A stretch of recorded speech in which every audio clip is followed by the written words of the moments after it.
کال 12 میاشتې زمونږ مسلمان غانې باجې بند نشي. تر دې پورې چې مونږ په رمضان کې هم په خپلو غوږو سره اورو خلکو په رکشو او په ګاډو کې لګولي. ای انسان ته الله دنیا ته دې پار رالیږلی، نن یې تا ته اختیار درکړو. د هغې مقصد اوس دا دی چې ته به خلاف ځې، شیطان په لار به ځې؟ نه، هېڅکله نه. رحمان بندګانو ته پکار دی چې دوی به د رحمان خیر لارې باندې ځي، د رحمان محبوب خیر لارې باندې به رحمان بندګان ځي. ما عزتمندو، دا یوه داسې میاشت مبارکه سبا یا بل سبا شروع کېږي.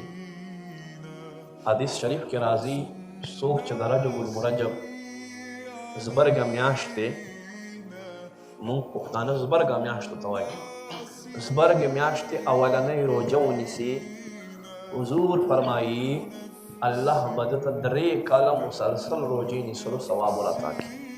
چې څوک یوه اولنۍ روژه ونیسي او چې څوک دویمه روژه ونیسي نو الله به ده ته 2 کاله مسلسل عبادت ثواب ورعطا کړي.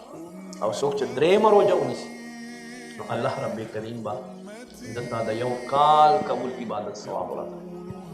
او څوک چې دې نه علاوه پکې نیسي نو د 1 میاشتې روژې نیسلو ثواب به الله ورعطا کړي.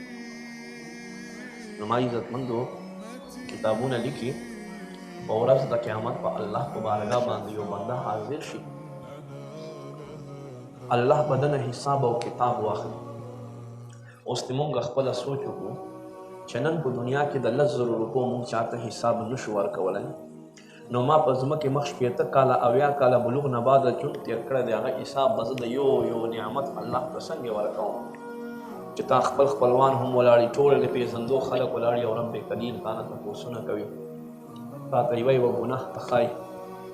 په دنیا کې خو به دې ډېر سپینې جامې به دې واغوستلې، تیل به دې ولګول، عطر به دې ولګول، ښایسته جامې، ښایسته ټاټ او باټ به دې ځان جوړ کړو. اخ رب قدیر کله مخ خو به دې په بدن باندې جامې هم نه وي، نو هلته به د ستا څه کیفیت وي؟